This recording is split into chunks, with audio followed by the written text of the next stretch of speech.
옆에 분에게 인사하겠습니다. 참 잘 오셨습니다. 네, 잘 오셨습니다. 하나님은 직접 욥과 같은 사람은 세상에 없다고 말씀하셨습니다. 하나님이 직접 말씀하셨습니다. 오늘 말씀 8절에 보십시오. 네가 내 종 욥을 주의하여 보았느냐? 그와 같이 온전하고 정직하여 하나님을 경외하며 악에서 떠난 자는 세상에 없느니라 라고 말씀하셨습니다. 욥기 2장 3절에도 똑같이 나옵니다. 하나님이 직접 하나님 입술로 그와 같은 사람은 없다, 욥처럼 악을 떠난 사람은 없다, 이렇게 말씀하십니다. 자, 하나님이 이렇게 말씀하셨어요. 그런데 만약, 질문드립니다. 그런데 만약 사탄이 욥을 쓰러뜨리면 어떻게 됩니까? 하나님은 욥 같은 사람 없어, 이런 사람 없어 라고 이야기하시는데, 사탄이 만약 정말 잘 유혹을 해가지고 욥 입에서, 욥 마음과 삶에서 악이 확 드러난다면 그럼 어떻게 될까요? 하나님이 거짓말쟁이가 됩니다. 맞습니까? 하나님이 하신 말씀인데 이것과 반대의 일이 욥에게 일어난다면 이제 하나님은 거짓말쟁이가 되고 하나님 말씀은 거짓이 됩니다. 그렇게 되면 세상에 있는 모든 믿는 자들도 다 넘어집니다. 왜 그렇습니까? 하나님 말씀이 거짓이 될 수 있으니까요. 우리가 뭘 믿어야 할지, 우리가 믿는 것이 이게 참인지, 이것도 거짓이면 어떡할 겁니까? 진리 자체가 완전히 사라지고 무너지기 때문에 우리 믿음도 헛것이 됩니다. 그러니까 욥 한 명이 넘어가면, 욥 하나가 넘어가면 우리도 다 넘어갑니다. 욥이 넘어가면 욥 한 사람만 넘어가는 게 아니라 세상 전체가 다 사탄에게 넘어갑니다. 욥 한 사람만 넘어뜨리면 사탄은 이 땅에서 교회를 지우개로 싹 지울 수 있습니다. 하나님 나라를 완전히 지워버릴 수 있습니다. 그래서 사탄은 욥에게 그렇게 잔인하게, 엄청 잔인하게 행동하지요. 또 그렇게 끈질기게 괴롭힌 겁니다. 욥만 넘어뜨리면, 하나님이 말씀하셨는데 그것과 반대의 일만 내가 일으키기만 하면 끝나는 거죠. 게임이 끝나는 겁니다. 이게 사탄의 입장입니다. 그럼 반대로 하나님 입장에서는 어떻게 해야 할까요? 하나님은 욥 한 사람을 끝까지 보존하셔야 합니다. 끝까지 보존하셔야 합니다. 하나님이 자신의 말을 지키기 위해 욥의 믿음을 끝날까지 보존하셔야 한다는 말입니다. 그래서 욥이 이 믿음의 길을 마지막 날까지 걸어가도록, 혹 못 걸어가면 기어서라도 갈 수 있도록 해야 한다는 거죠. 즉 하나님이 욥의 인생과 욥의 믿음을 주도적으로 끝까지 이끌어 가셔야만 하는데, 이걸 가리켜 성경에서는, 또는 신학자들은 이걸 교리로 성도의 견인이라고 말합니다. 성도의 견인. 하나님이 자기 백성을 끝까지 견디고 인내하도록 둘러싸서 보존하신다라는 교리입니다. 여러분, 우리의 믿음의 시작은 어디서 왔습니까? 여러분의 믿음의 시작은 어디에서 왔습니까? 나 스스로 결정한 겁니까? 여러분이 믿기로 선택했기 때문에 이 믿음이 시작된 건가요? 맞습니다, 여러분. 우리가 믿기로 결정했습니다. 내가 믿어야지 하고 결정했습니다. 그러나 우리 믿음의 근본, 우리 믿음의 시작은 오로지 하나님입니다. 하나님이 우리 속에서 믿음을 시작하셨기 때문에 내 입술로, 내 마음으로 나도 믿어야지, 내가 믿네 라고 결정하고 나오게 된 거라는 말입니다. 그래서 성경은 믿음을 하나님의 뭐라고 하죠? 선물이라고 합니다. 하나님의 선물. 한번 한 목소리로 같이 읽겠습니다. 시작. 너희는 믿음으로 말미암아 구원을 받았으니 이것은 너희에게서 난 것이 아니요 하나님의 선물이라. 예, 믿음은 우리에게서 난 것이 아니고 하나님의 선물입니다. 욥도 마찬가지입니다. 그가 온전하고 그가 경건하며 그가 세상 모든 사람보다 남다른 믿음이 있나요? 그럴지라도 그는 사람입니다. 불완전할 수밖에 없습니다. 그가 행할 수 있는 가장 선한 일을 행한다 할지라도 이 땅에서는 반드시 그 선한 일도 죄로 오염될 수밖에 없다는 겁니다. 그럼에도 불구하고 하나님은 욥을 칭찬하십니다. 그것도 바로 사탄의 면전에서 칭찬하시죠. 왜 그렇습니까? 왜냐하면 하나님께서 욥을 선택하셨고요, 그에게 믿음을 선물로 주셨기 때문입니다. 하나님이 하신 겁니다. 욥의 믿음의 시작도 하나님입니다. 그럼 시작이 하나님이면 중간과 끝은 어떨까요? 믿음을 시작했으니 그래 오케이, 하나님 보고 그래 믿음이 이제 시작됐네, 오케이 이제부터는 네 알아서 해, 그러실까요? 아닙니다. 한 분이신 삼위일체 하나님이 지금도 우리의 믿음을 보존하시기 때문에 우리가 지금 여기 있는 겁니다. 만약 하나님이 보존하지 않으시면 우리는 희망이 없습니다. 우리 스스로는 믿음을 생산할 능력이 없고요, 우리 스스로는 이 믿음을 오늘도 유지할 능력이 없습니다. 다 한 분이신 삼위일체 하나님으로부터 지금 받아서 우리의 믿음이 유지되고 있는 겁니다. 욥도 마찬가지입니다. 여러분, 하나님의 은혜가 아니면 욥은 한순간도 못 견딥니다. 욥기 있죠. 욥기는 욥을 자랑하기 위해 쓰여진 책이 절대로 아닙니다.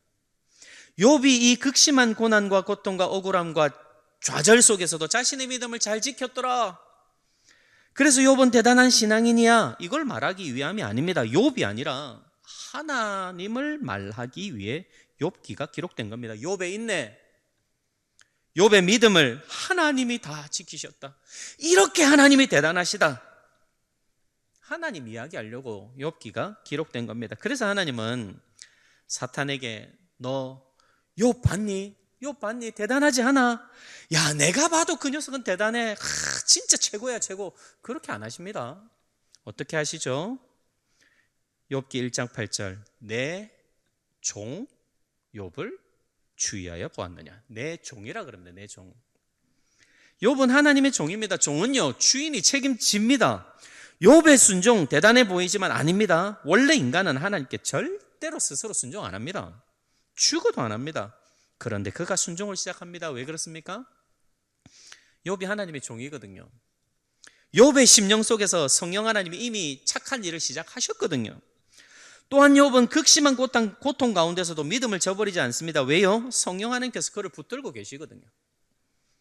욥의 믿음은 진짜입니다. 왜 그렇습니까? 그 믿음은 한 분이신 삼위일체 하나님으로부터 시작되었고, 한 분이신 삼위일체 하나님, 그분께서 끝까지 보존하시기 때문입니다. 그래서 욥은 믿음을 끝까지 지킬 수 있었던 겁니다. 여러분, 이게 바로 강력한 하나님의 은혜입니다. 강력한 하나님의 은혜. 은혜에 강력한이라는 단어를 붙인 이유가 있습니다. 많은 성도들이 이렇게 생각합니다. 한번 보십시오. 성도들도 심각한 죄에 빠질 수 있지 않나? 바로 다윗을 봐라. 하나님의 은혜가 있었지만 그도 엄청난 죄에 빠졌지 않는가? 우리가 성도지만 성도가 죄 짓는 건 당연한 거야 라고 생각하는 이들이 의외로 많다는 게 문제입니다. 여러분, 정말일까요? 성도가 죄 짓는 건 당연한 겁니까? 이 땅에서 살기 때문에, 우리는 사람이기 때문에, 성도지만 사람이기 때문에 어쩔 수 없이 당연히 죄 짓는 겁니까? 여러분, 그게 맞나요? 여러분, 죄와 관련하여 이렇게 생각하고 이렇게 말하는 걸 뭐라 그러냐면 지독한 패배주의라고 합니다. 지독한 패배주의. 성도들이 지독한 패배주의에 휩싸여 있습니다. 안 된다는 거죠. 우리하고 죄하고 딱 만나면, 우리하고 죄하고 딱 만나면 어찌 해가지고 우리가 죄를 한 번쯤은 이길 수 있는데 이게 안 되는 거예요. 이게 계속 죄가 계속 나를 이기는 거죠. 반복되면. 왜냐하면 우리 삶에 반복되는 죄들을 너무너무 많이 보거든요. 사람이 안 바뀌는 걸 보거든요. 그러니까 야, 그래, 죄는 이길 수 없구나. 저기 가면 죄는 이길 수 있지만 여기서는 우리가 죄를 이길 수 없구나. 어쩔 수 없네. 그렇게 말합니다. 그러면서 하나님 앞에 가가지고, 하나님, 우리가 잘 아는 말, 하나님 또 죄를 지었습니다. 이 말 많이 하지 않습니까? 그런데요, 여러분, 이게 정말 맞는 말일까요? 성경 하나님의 말씀도 그래, 맞다, 네 말이 맞다, 어쩔 수 없지 뭐, 별 수 없지 뭐, 네 사람인데, 그럽니까? 아닙니다. 하나님의 생각은 완전히 다릅니다. 성경은 완전히 다르게 말합니다. 성경은 뭐라고 말합니까? 은혜는 작다, 은혜는 잠시야, 그래서 결국 죄가 승리할 거야, 이렇게 말합니까? 아닙니다. 함께 읽겠습니다. 하나님의 말씀을 우리가 한번 명심하면서 읽었으면 좋겠습니다. 같이 읽습니다. 시작. 그의 힘의 위력으로 역사하심을 따라 우리는 우리에게 베푸신 능력에 특히 그 힘이 어떠한 것을 너희로 알게 하시기를 구하노라. 우리에게 베푸신 은혜의 능력이 지극히 크다. 지극히, 은혜는 지극히 크다라고 바울은 말했습니다. 베드로도 이렇게 말합니다. 한번 보십시오. 그리스도께서 이미 육체의 고난을 받으셨으니 너희도 같은 마음으로 갑옷을 삼으라.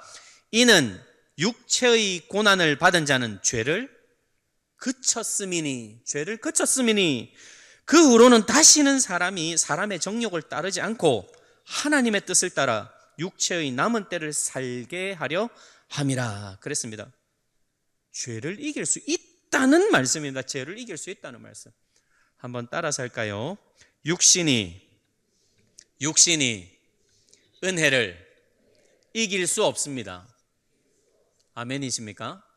육신이 은혜를 이길 수 없습니다. 그래서 개혁주의 3대 신조인 도르트 신조는 이렇게 고백하고 가르칩니다. 참된 신자를 은혜 안에서 견고케 하시고 보존하시는 하나님의 능력은 지극히 강력함으로 육신이 은혜를 이길 수 없습니다 하고 우리 신앙의 선배들은 후배들에게 이렇게 가르쳤다고요. 성경 말씀을 따라 육신은 은혜를 이길 수 없어 라고 가르쳤습니다. 자기도 그렇게 살려고 하고 이걸 믿고 말씀을 따라 믿고 자녀들한테 이걸 가르쳤습니다. 그래서 강력한 은혜입니다. 즉 여러분, 우리 생각이 틀렸다는 겁니다. 우리 생각이 정상이 아니라는 거죠. 죄는 이길 수 없어. 죄가 너무 강력해. 마음은 원이로되 육신이 약해서 어쩔 수 없어. 이런 말 많이 하죠. 마음은 원이로되 육신이 약해서 어쩔 수 없어. 여러분, 이건 성경적인 생각이 절대로 아닙니다. 마음이 약해서 마음은 원이로도 육신이 약해서 어쩔 수 없어. 이건 성경적인 생각이 아닙니다. 한번 보십시오. 겟세마네 동산에서 예수님이 계속 잠을 못 이기는 제자들을 향하여 이렇게 말씀하셨습니다. 정확하게 표현하면 마태복음 26장 41절 시험에 들지 않게 깨어 기도하라. 마음에는 원이로되 육신이 약하도다 하시고. 여러분, 마음은 원이로도 육신이 약하도다 이 말을 우리가 잘 못할 때, 우리가 약할 때, 우리가 어쩔 수 없을 때 자주 사용하죠. 그러나 예수님은 그 앞에 분명히 뭐라고 붙이셨죠? 시험에 들지 않게 깨어 기도하라. 그래, 할 수 없는 건 나 잘 알아. 그냥 자. 그러셨습니까? 내가 이해해. 그러셨습니까? 아닙니다.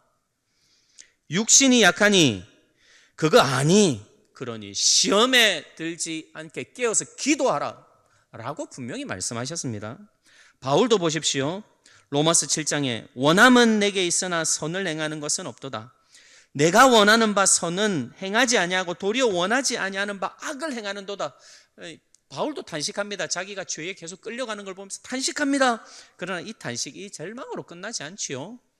그 뒤에 이렇게 고백합니다. 함께 1절부터 3절, 로마서 8장 1절부터 3절을 함께 읽겠습니다. 그러므로 이제 그리스도 예수 안에 있는 자에게는 결코 정죄함이 없나니 이는 그리스도 예수 안에 있는 생명의 성령의 법이 죄와 사망의 법에서 너를 해방하였음이라. 율법이 육신으로 말미암아 연약하여 할 수 없는 그것을 하나님은 하시느니라. 아멘이십니까? 하나님은 하십니다. 우리는 못하는데 하나님은 하십니다. 그래서 깨어 기도하라 한 겁니다. 어쩔 수 없어. 그래 푹 자. 그렇게 안 하셨습니다. 하나님은 하십니다. 연결해서 로마서 8장 12절 13절을 읽어드리겠습니다. 그러므로 형제들아 우리가 빚진 자로 돼 육신에게 져서 육신대로 살 것이 아니니라. 너희가 육신대로 살면 반드시 죽을 것이로되 영으로서 몸의 행실을 죽이면 살리니 말씀하셨습니다. 한번 따라서 할까요? 영으로서 몸의 행실을 죽이면 살리니. 아멘이십니까? 여러분, 우리 육신이 하나님의 강력한 은혜를 이길 수 없습니다. 영으로서 몸의 행실을 죽이면 삽니다. 그러니 여러분, 죄 짓는 건 성도에게 지극히 당연한 게 아니라는 말입니다. 죄가 강력합니까? 예, 강력합니다. 우리는 약합니다. 그러나 죄보다 강력한 것이 있으니 그게 바로 지금도 여러분을 향하는, 우리를 향하는 하나님의 강력한 은혜, 놀라운 은혜입니다. 육신은 그분의 은혜를 절대로 이길 수 없음을 믿으실 수 있기를 주님의 이름으로 간절히 소원을 드립니다. 앞을 한번 보십시오. 어느 게 맞습니까? 1번이 맞습니까? 2번이 맞습니까? 죄 짓는 것은 일상이고 그렇지 않은 삶이 이상한 거야. 아니야. 죄를 이기는 것이 당연한데 우리는 종종 그러지 못할 뿐이 어디가 맞습니까? 여러분, 1번이 아니라 2번이 맞는 겁니다. 2번이 맞는 겁니다. 어느 게 맞고 어느 게 틀린 건지를 알고 있어야 마귀에게 속지 않습니다. 1번이 일상이 되어 죄를 짓고 쓴 웃음 지으며 어쩔 수 없었지. 내가 약한 걸, 마음은 원이로 돼 몸이 약한 걸 어떻게 그러시면 된다 안 된다? 여러분, 안 됩니다. 그러시면 안 됩니다. 2번이 맞는 겁니다. 하나님의 강력한 은혜를 우리는 알아야 합니다. 그러니 사랑하는 성도 여러분, 우리의 할 일은 뭘까요? 우리 해야 할 일은 뭘까요? 단순합니다. 가장 먼저 강력한 은혜의 주인이신 성령 하나님이 지금 나와 함께 계심을 믿으십시오. 다시 말씀드립니다. 강력한 은혜의 주인이신 성령 하나님이 지금 우리와 함께 계심을 꼭 믿으실 수 있기를 주님의 이름으로 간절히 소원을 드립니다. 죄를 우리 스스로는 못 이깁니다. 우리는 약하고 우리는 턱없이 부족하기 때문입니다. 우리 힘으로는 우리의 육신과 사탄과 세상을 절대로 못 이깁니다. 그런데 누가 이기십니까? 하나님이 이기십니다. 성령 하나님이 이기십니다. 그 성령께서 지금 여기 우리와 함께 계십니다. 우리가 가는 곳곳마다 성령 하나님 우리와 동행하십니다. 임마누엘, 그분이 우리와 함께 하십니다. 이게 첫 번째입니다. 그걸 믿는 겁니다. 함께 계시다. 두 번째 어떻게 해야 될까요? 구해야지요. 간절하게 구해야죠. 하나님 도우소서. 영으로 몸의 행실을 죽이면 산다 하셨으니 이 말씀에 의지하여 도움을 구합니다. 육신이 은혜를 이길 수 없음을 믿습니다. 저를 도와달라고 간절하게 구해야 하지 않겠습니까? 그분께, 성령 하나님께 말을 걸고 그분의 도우심을 구하십시오. 성령 하나님은 인격적인 하나님이십니다. 그분은 프로그램된 기계가 아닙니다. 나와 함께 계시니 그냥 알아서 하시겠지. 내 안에 계시니 필요할 때 그분이 알아서 작동하시겠지. 아닙니다, 여러분. 성령 하나님은 인격을 가진 하나님이십니다. 교감할 수 있고요, 교통할 수 있고요, 서로 사귐이 가능하다는 겁니다. 그러니 강력한 은혜의 주신 성령 하나님이 우리를 돕기 위하여 함께 계시니 자주 말을 거십시오. 여러분, 사람마다 약한 게 있습니다. 그죠? 어떤 사람은 말에 약합니다. 어떤 사람은 돈에 약하고요. 어떤 사람은 높아지고 자기를 자랑하는 데 약합니다. 어떤 사람은 이성에 약하고요. 어떤 사람은 다양한 거에 약합니다. 자기 알잖아요. 이제 딱 신호가 오는 거죠. 살다 보면, 생활하다 보면 마귀가 딱 건들기 시작하거든요.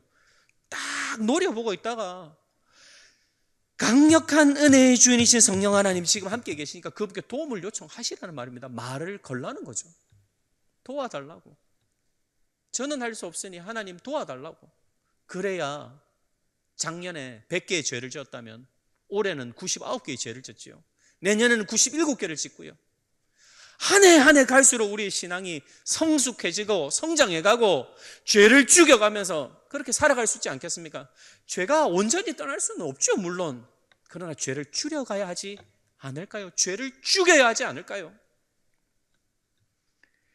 돕기 위하여 성령 하나님 비상대기 중이시니 도움을 달라고 꼭 요청하시기를 간절히 소원을 드립니다. 그러면 도와주십니다. 시편 121편 한번 같이 읽겠습니다. 한 목소리를 읽습니다. 내가 산을 향하여 눈을 들리라. 나의 도움이 어디서 올까? 나의 도움은 천지를 지으신 여호와에게서로다. 눈을 드십시오, 눈을. 여기서 산이라는 건 성전 있는 하나님 계신 성전산, 시온산을 바라보고 눈을 들라는 겁니다. 그냥 어쩔 수 없지 뭐 하고 땅만 보고 있는 게 아니라, 어쩔 수 없지 뭐 내만 보는 게 아니라 눈을 들어서 하나님을 보라는 겁니다. 도움을 구하시라고요. 그러면 하나님은 반드시 우리를 도우셔서 그분의 은혜가 우리 육신을 이기게 하실 줄 믿으시기를 주님의 이름으로 간절히 소원을 드립니다. 말씀을 맺겠습니다. 욥을 보면서 성도의 견인을 기억합시다. 욥이 대단한 게 아니라 보존하시는 하나님이 대단하십니다. 하나님은 자신이 하신 말씀을 반드시 지키시는 분이시기 때문입니다. 그래서 하나님은 반드시 자기 백성된 우리를 책임지십니다.